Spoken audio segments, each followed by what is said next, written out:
현재 미국 조지아주에서 발생한 대규모 한국인 근로자 체포 사태와 미국 상무부의 관세 폭탄 발언은 한미 관계를 수십 년 만에 가장 첨예하게 흔들고 있습니다. 단순한 법 진행 문제가 아니라 이 동맹 간 신뢰, 글로벌 공급망, 그리고 수천억 달러 규모의 투자가 걸려있는 중대한 사안이 된 것입니다. 이 와중에 도널드 트럼프 대통령이 한국 방문을 전격적으로 언급하면서 국제사회의 시선이 한국과 미국의 줄다리기에 집중되고 있습니다. 지난 일주일간 이어진 조지아 사태는 미국 투자 여론을 급속히 냉각시켰습니다. 주요 언론들은 미국이 스스로 자살골을 넣었다고 호평했고, 인플루언서들과 경제 전문가들 역시 미국 내 제조 부흥을 외치던 정부가 정작 가장 중요한 인력을 쫓아내고 있다고 비판했습니다. 실제로 배터리와 반도체 공장은 단순한 조립 라인이 아니라 이 고도의 기술력과 경험이 필요한 복잡한 시설입니다. 한국인 기술자들의 부재는 곧 프로젝트의 중단을 의미하는 것이고, 이는 미국이 원하는 공급망 강화 목표를 스스로 무너뜨리는 결과를 낳게 되는 것입니다. 이재명 대통령은 즉각적으로 목소리를 냈습니다. 그는 정당하지 못한 협력이라면 투자를 지속할 이유가 없다라고 강하게 경고하며 국익이 걸린 사안에서 한국이 양보하지 않겠다는 원칙을 분명히 했습니다. 미국이 무리하게 요구한 500조 원 현금성 투자를 거절하고 차라리 25% 관세를 감당하겠다는 정부의 검토 방침은 그 연장선에 있습니다. 이는 미국식 협박이 더 이상 한국에 통하지 않는다는 메시지를 확실히 던진 것이며 한국이 스스로의 경제 주권을 지키는 길임을 보여주는 것입니다. 흥미로운 점은 미국이 일본에 제시했던 조건과의 극명한 차이입니다. 일본은 5,500억 달러 규모의 투자를 약속하며 관세를 낮추는 대신 수익의 90%를 미국에 양도하는 불리한 협정을 수용했습니다. 그러나 한국은 공정하지 않으면 협정할 이유가 없다는 입장을 고수하며 미국의 압박을 단호히 거절했습니다. 이 차별적 대응은 오히려 한국의 협상력을 높였고, 국제 언론은 한국이 진정한 동맹의 모습을 보여주고 있다라고 평가했습니다. 트럼프 대통령이 긴급히 한국 방문 의사를 밝힌 것도 이 같은 한국의 강경한 태도 때문이라는 분석이 많습니다. 미국은 일본처럼 쉽게 끌려올 것으로 예상했으나 한국이 정반대의 태도를 보이자 당황한 것입니다. 트럼프 대통령이 한국 정상과의 만남을 통해 직접 분위기를 반전시키려는 것은 한국이 가진 전략적 중요성과 기술적 필수성을 미국 스스로 인정하는 행위에 다름없습니다.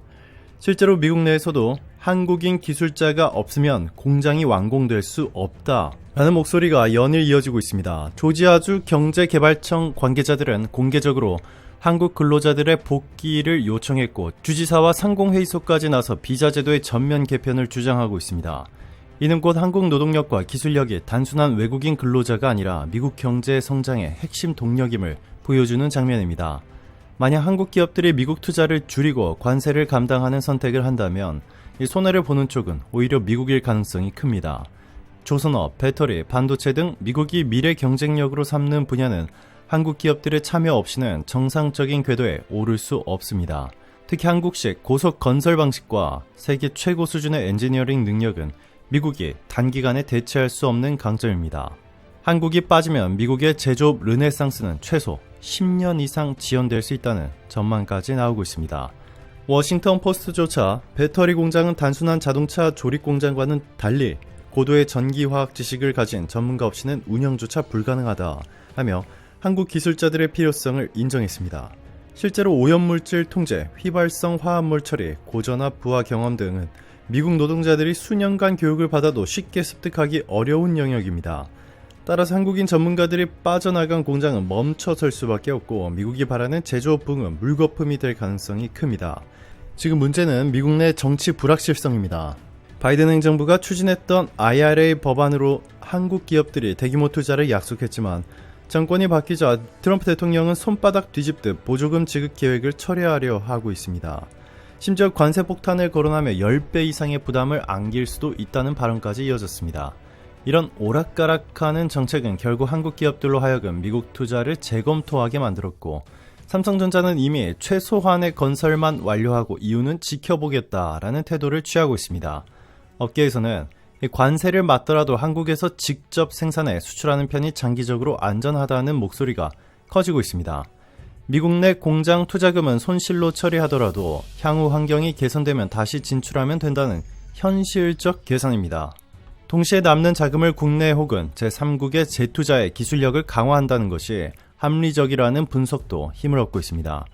이재명 대통령은 이러한 흐름을 정확히 짚어내고 있습니다. 그는 기업들의 결정을 존중하면서도 한국은 더 이상 종속적인 투자국이 아니다라는 점을 분명히 하고 있습니다. 이는 단순히 무역 협상을 넘어 한국이 세계 경제에서 주도권을 가진 당당한 파트너임을 보여주는 선언입니다. 미국이 만약 한국 기업들을 압박해 투자를 철수하게 만든다면 손해를 보는 쪽은 오히려 미국입니다. 조선업, 반도체, 배터리 등 미래 산업의 핵심은 한국 기술에 의존하고 있기 때문입니다. 한국이 빠진다면 미국의 군함 건조 속도는 늦어지고 첨단 제조업은 최소 10년 이상 지연될 수 있습니다. 반대로 한국은 미국에 투자하지 않은 이 자금을 국내에 재투자하면서 기술 자립을 더 강화할 수 있습니다. 결국 이번 사태는 한국이 동맹국임에도 불구하고 불공정한 대우를 받았을 때 어떻게 대응해야 하는지를 보여주는 상징적인 사건입니다.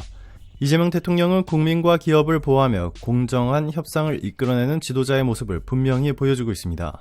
세계는 지금 한국이 보여준 강단과 전략적 침착함을 주목하고 있으며 이는 곧 대한민국이 글로벌 경제의 중심에서 목소리를 더욱 크게 낼 수 있는 토대가 될 것입니다. 이제 한국은 미국에 끌려가는 나라가 아니라 함께 협력해야만 하는 필수적 파트너라는 점이 명확해졌습니다. 이재명 대통령의 원칙 있는 리더십과 한국 기업들의 기술적 자신감은 앞으로도 대한민국이 세계 경제를 이끄는 주역으로 서게 할 가장 큰 힘이 될 것입니다. 오늘도 감사합니다. 최고로 멋진 하루 보내시길 바랄게요.